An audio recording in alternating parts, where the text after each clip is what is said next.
The world watched in silence on that cool March evening in 2013 when a name unfamiliar to many, Jorge Mario Bergoglio, was whispered across balconies, streets, and television screens. But what followed was not a performance of grandeur. There was no golden cape, no raised arms of victory, just a quiet man in white, bowing his head before the world and asking for a moment of prayer.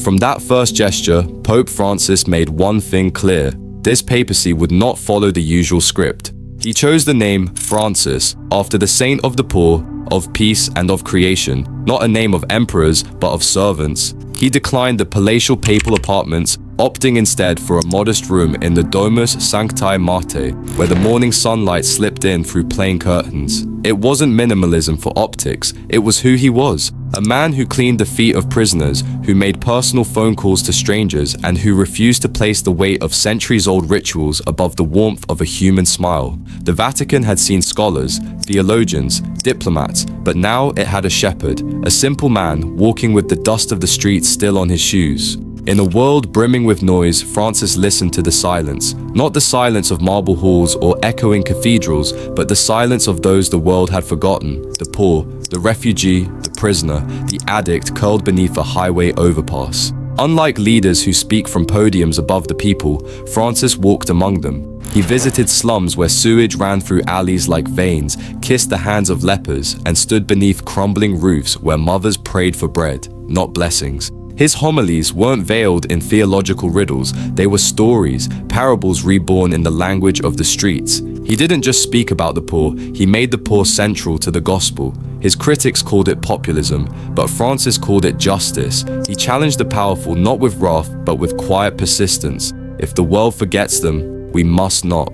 To him, faith without action was ash, weightless and burned. Through his journey, the papacy was no longer a throne, but a doorway through which the ignored and invisible could finally step into the light. The earth groaned beneath our feet, cracked soil, rising seas, poisoned air.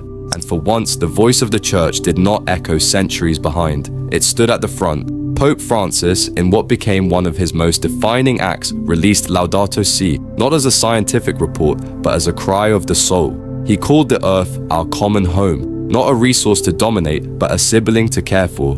Where others debated carbon and statistics, he spoke of rivers that once sang now choking in silence, of forests murdered in daylight, of poor families watching their harvests vanish under skies that forgot how to rain. He didn't see ecology as a trend, it was a moral emergency. In speeches that swept across boardrooms and barrios alike, Francis reminded us that environmental destruction was not neutral. It was an act of violence against the poor, the unborn, and the divine artistry of creation itself.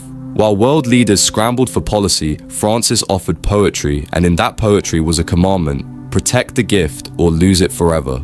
Tradition had always wrapped itself around the papacy like a heavy robe, layers of Latin, ceremony, and sacred distance. But Francis was different. He did not need a pulpit to preach, nor did he need incense to make a moment feel holy. His gospel was spoken in the language of the heart, raw, unscripted, sometimes imperfect, but always real. On flights between countries, he answered reporters without filters. In crowds, he stopped for the sick, the elderly, the weeping mother clutching her last hope. He chose simplicity not because it was fashionable, but because it was faithful. When he preached, it felt less like a man reciting doctrine and more like a father offering his final words to a world on fire.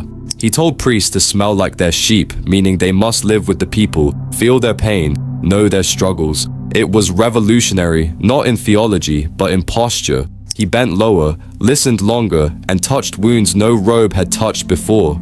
And in doing so, he reminded the world that holiness is not in marble, but in mercy. In the long corridor of history, where centuries of popes had walked with the slow, deliberate steps of tradition, Francis moved like a man who knew time was running short. He stood at the strange crossroads of a fading old world and a restless new one, where belief was questioned, churches emptied, and faith no longer clung to robes and rituals, but bled out into hashtags and headlines. And yet, he did not retreat. He leaned forward. In a church that often spoke from the past, Francis became its future. He embraced technology, met with youth on digital platforms, called content creators by name, and told the faithful that doubt was not a sin, it was the beginning of something real. He did not seek to protect the fortress of religion. He opened its gates and walked into the wilderness. He met with imams, rabbis, atheists, and scientists, not to debate but to understand. Where previous pontiffs reinforced walls, Francis built bridges across ideologies, across continents, across centuries. He was not interested in being agreed with. He was interested in being heard by the broken, the curious, the exiled, those who had long given up on God, yet still listened for whispers in the dark. And now, the bells have tolled.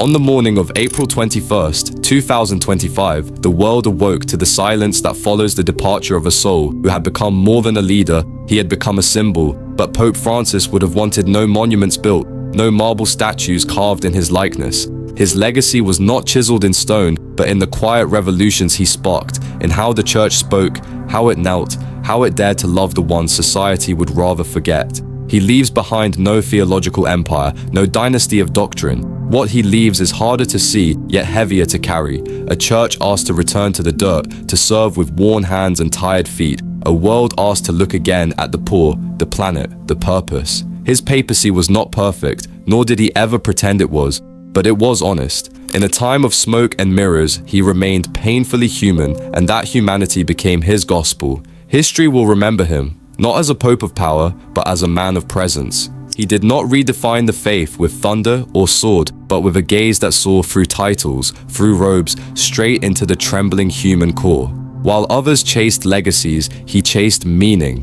While the world argued about what truth should sound like, Francis showed us what truth looked like, wrapped in humility, walking without armor. And now, as his chapter closes, there is a strange stillness, as if the soul of something ancient just paused to take a breath. Cathedrals may dim their lights in mourning, but the real tribute lives in homes, in prisons, in refugee camps where a man in white once knelt. A fisherman's ring now rests silent, but the ripple he cast across the church, across the world, still widens. In a time of noise, he taught us to listen. In an age of spectacle, he showed us simplicity. And in a broken world aching for answers, Pope Francis gave us a question. If not love, then what? As the doors of St. Peter's close behind him one last time, the world does not lose a pope. It remembers a servant.